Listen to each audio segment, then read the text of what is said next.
Crypto News Global. I'm your host, Nick Toka. On today's show, all about Trump Inauguration Day. Trump crypto team buys 47 million in Bitcoin. And our feature story of the day, Crypto Alley Mark Uyeda to serve as interim SEC chair. Amazing. Gary Gensler, you're fired. And we are bringing up a new book of the week. Today, our book is called The Phycology of Money. Again, another book in one of the top 10 finance books of all time. And we'll talk a little bit about it. I think you're really going to enjoy it. And I've got some links in the description later on. And you guys should definitely give it a listen and give it a read. All on today's show. And so much more.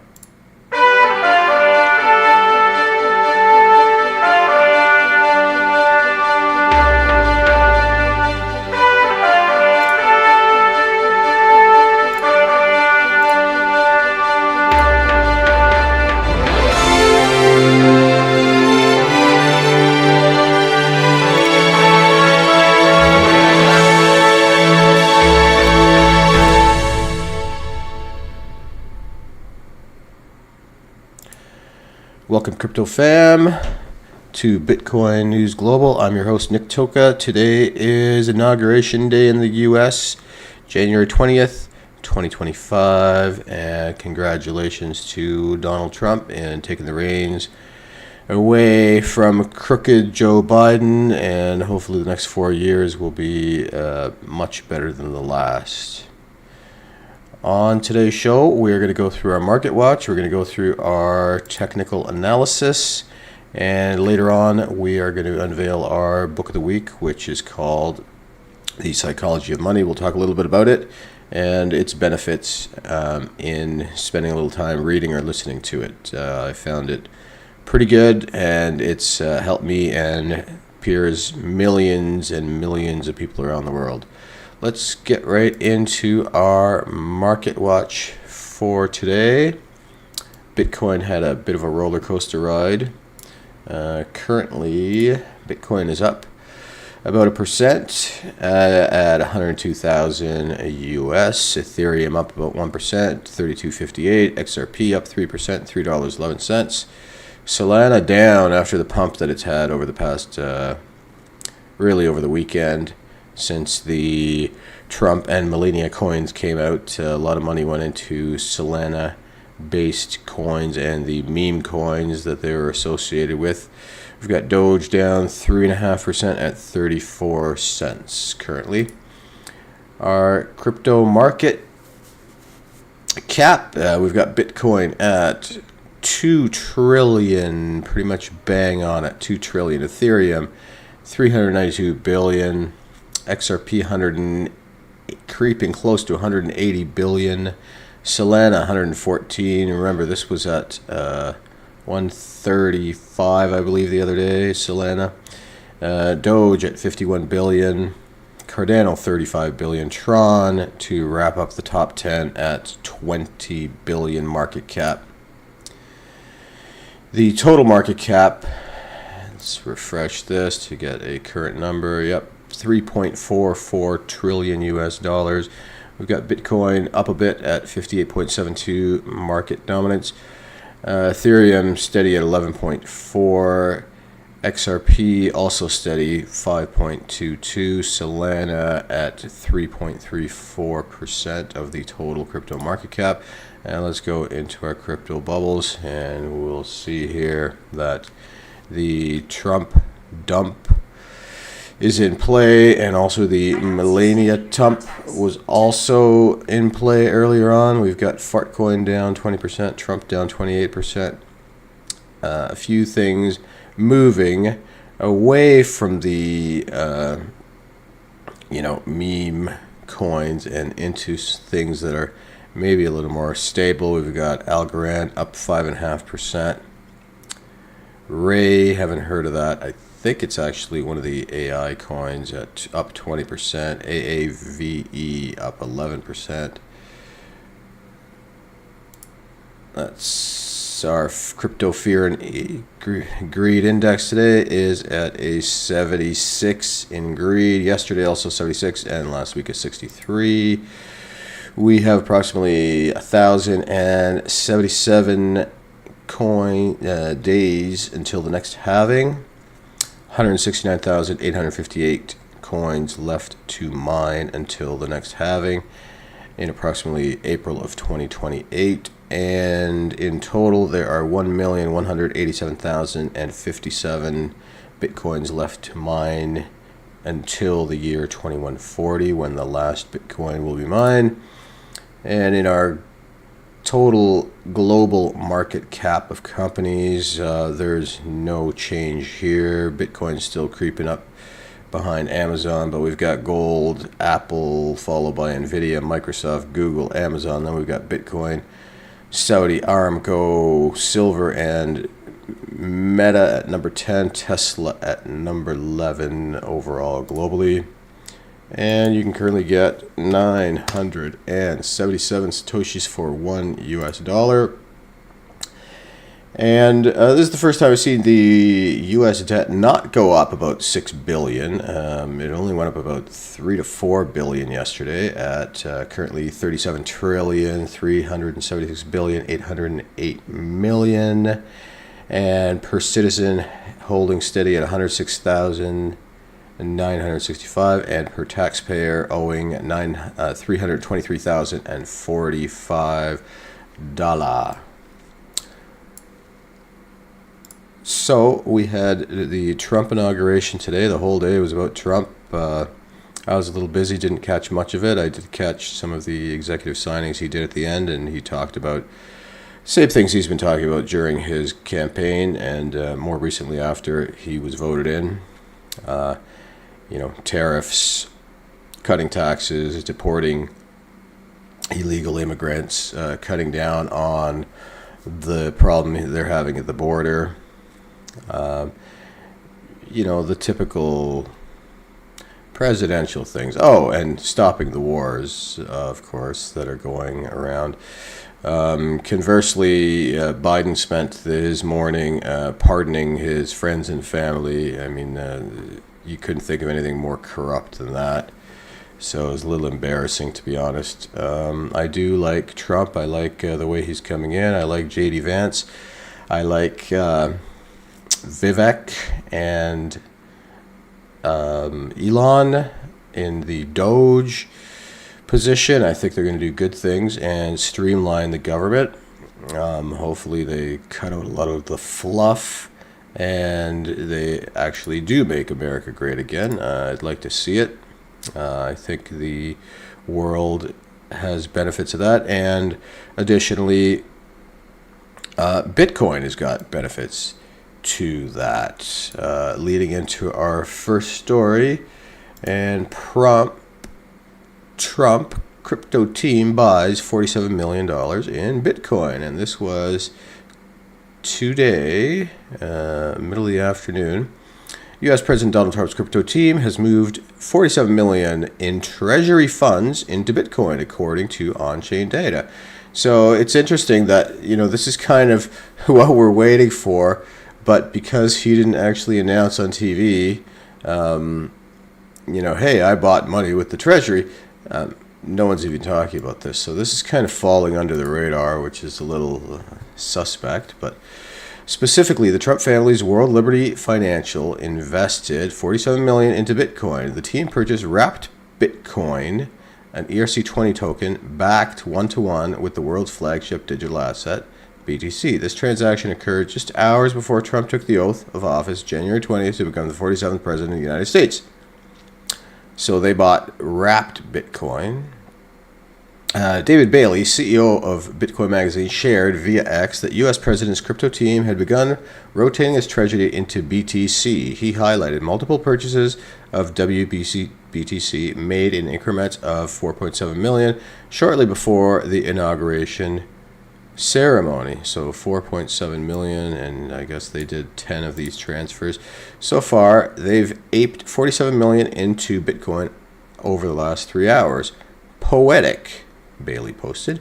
In such transaction, In one such transaction, EtherScan data showed the team swapped 4,700,000 US dollar tether for over 44 wrapped Bitcoin. The swap happened on the intent-based trading protocol COW protocol. The Trump family's decentralized finance DeFi project has made several token purchases in recent days, including Ethereum, Chainlink, and Aave. However, their launch of meme coins, including Trump and Melania, has drawn mixed reactions, with some critics labeling the moves as a cash grab. Yeah, I kind of feel that way too. Bitcoin spiked to an all-time high above 109,000 as the market experienced volatility ahead of Trump's inauguration. However, the benchmark cryptocurrency pulled back to near 103 after the ceremony, amid reports that the new administration did not list cryptocurrency as one of its immediate policy priorities. Despite the pullback, which some attribute to a sell the news scenario, several analysts remain bullish on BTC. Anticipation of a strategic Bitcoin reserve is key factor supporting this optimism. 100%. I haven't lost optimism in Bitcoin at all, and I'm sure Trump will get to it. I think he has, wars to stop as the main priority, and real problems down at the border, and of course economic issues. So hopefully he gets to this quick. I don't want to see Bitcoin dumping. I don't think it will. I think whether or not Trump endorses it over the next week or so, or days, we're still going to see a pattern of the Bitcoin halving, which we see every 4 years. So last January was definitely another pump and dump situation where the coin pumped quite a bit in October, November, December, and then right when the ETFs were launched on the day of, there was a bit of a dump, but it still stayed steady. Kind of what we're seeing now. There was a bit of a dump, but it's still staying steady. Next story of the day: Crypto Alley Mark Uyeda to serve as interim SEC chair. President Trump's administration has picked pro-Bitcoin Mark Uyeda as the interim chair of the U.S. Securities and Exchange Commission. President Donald Trump has selected Crypto Alley and SEC Commissioner Mark Uyeda to lead the SEC temporarily, pending Senate confirmation of Paul Atkins. So he's waiting for Paul Atkins to get the Senate confirmation. In the meantime, he has put Mark Uyeda, who was already in the SEC, to lead it. Trump's nominee for the agency's permanent chair, Paul Atkins. The announcement came just hours after Trump was sworn in, officially assuming his position at the country's first crypto president. Uyeda's name was floated last year as a potential successor to Gary Gensler, the former SEC chair. However, Trump has nominated digital asset entrepreneur and former SEC official Paul Atkins to take over the commissioner's leadership permanently. Trump's administration is also shaking up leadership at other financial regulators, including the Commodity Futures Trading Commission. Junior Commissioner Caroline Pham will head the CFTC as acting chair, as previously reported. These decisions offer a glimpse into Trump's approach to crypto regulation, which many anticipate will focus on fostering innovation while reducing enforcement action against digital asset operators. Crypto industry advocates may also expect leadership transitions at other agencies, such as the Federal Deposit Insurance Corporation, a key player in the controversial Operation Choke Point 2.0 agenda. FDIC Chair Marty Gruenberg resigned on January 20th, leaving behind a stained relationship between the federal regulator and the blockchain sector. Sure did. So looks like things are progressing. We've got two pro-crypto people in charge of the SEC as we speak. We have Caroline Pham, who was currently the junior commissioner, and now they're going to be leading the CFTC. which people often say should be overseeing the crypto body and not the SEC. So we'll see what transpires with that. But definitely a step in the right direction. Anything's better than Gary Gensler and the Democrats' previous agenda. So hopefully it's a positive thing for crypto. I mean, I know it's going to be positive for crypto because it technically can't get any worse than it was. So I expect a big year on the crypto front. I expect a big year on the Bitcoin front. These coins, the Melania and the Trump coin, I don't think that was such a good move on Trump's behalf. Maybe it was just, I've said before, there was an FU to Gary Gensler. Maybe it was just a attempt to say, hey, let the crypto fly, no more regulatory bullshit. I'm not quite sure what the logic was behind that, and certainly a cash grab is one of the other possible intentions for it. But I can't begin to speculate. I feel like it was in good intentions and it was just not executed properly. So let's hope that further executions, money-wise, will work in crypto's favor and not solely on, Trump's favor. Let's move on to our new book of the week this week. And this week we've chosen The Phycology of Money by Morgan Housel. And this book is excellent. It's a good read in terms of getting your mind in the right place in terms of money.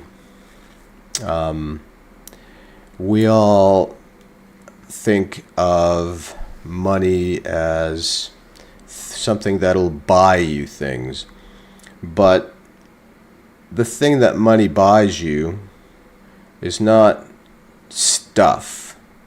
What it buys you is time. And we kind of have gotten to a situation as a society where you just need, everybody wants the latest, the newest. You'll replace, it used to be, in the 70s and 80s, you'd buy one thing and a long time ago, not just 70s and 80s, one good thing and it would last you. Now, people replace,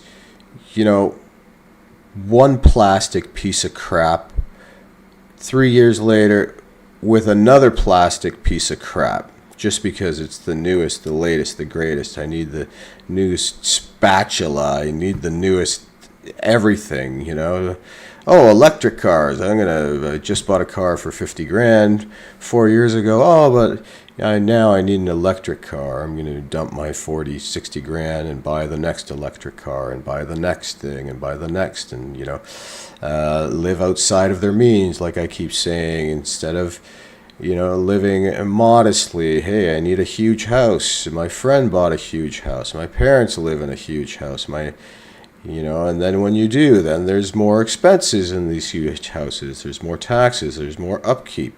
The neighbors have a new pool. I need a pool too. The neighbors have this. The neighbors, a 4Runner, a 4x4, a motorcycle, a second car, a van, a truck, a boat. Where does it end? So the book is very good about putting your mindset in the right place, and that'll go a long way in helping you save your money, put your money into the right places instead of the wrong places, and allow you to overlook what's going on with the Joneses. The old saying, keeping up with the Joneses. They've got it, so I have to have it now. And that's not necessarily how it should be, and it's not necessarily what life is about. And when you do allow yourself to get sucked into these common financial purchases, often they'll put people in a financial dilemma just for a short-term gain and not a long-term outlet. And it's kind of a hollow existence when you're living paycheck to paycheck, but you're driving, the latest, Lexus or the newest Tesla or Audi or whatever the next flavor of the month or flavor of the year might be. I need the new iPhone 16 came out. I need it. No, you don't. Your iPhone 14 is just great, and a lot of these people, they'll wait in line, they'll pick up the newest phone, and then it'll get in their hand and it'll be like, it's exactly like my other phone.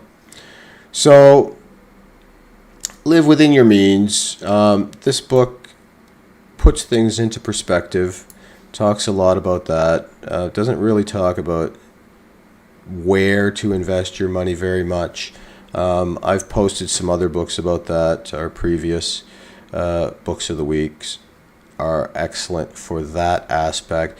This one's good for getting you into the right mindset of thinking for tomorrow and to have a reasonable time frame, not a short-lived time frame where you need it today and never think about tomorrow. So a good book. I've got links to the free audiobook. I do find this one's linked actually on Facebook. There used to be a link on YouTube, but they took it down. Some of these books, clearly they're looking to make money and sell books. So I don't know if this is some kind of, somebody just recorded it and put it on Facebook or what, but I was able to find it. Last week I couldn't find it. 6 months ago, it was on YouTube. So get it while you can, read it while you can, listen to it while you can, listen in the car, don't waste your time. And always remember, everyone, money is abundant and money is everywhere. It's time that's scarce, so use your time wisely. Listening to these books is a good way to use your time. Spend less than what you earned. Interesting. I'm reiterating from the Psychology of Money almost similar things to what I say every day to you guys. If you make more money, save more money. Don't spend more money. Start saving your money today. The younger you are, the more you'll have, and the younger you'll retire. And I think people's goal should be to retire when they're 40 and not when they're, in the traditional retirement age of 65 or 67, when you're too old to really do things. And if you've got a great idea, jump on that great idea right away. Start today. If you're not ready, still start, and things will slowly come together for you. If you found this stream enjoyable, please share, like, comment, and subscribe, and we'll see you on the next stream. Thanks, folk, for watching.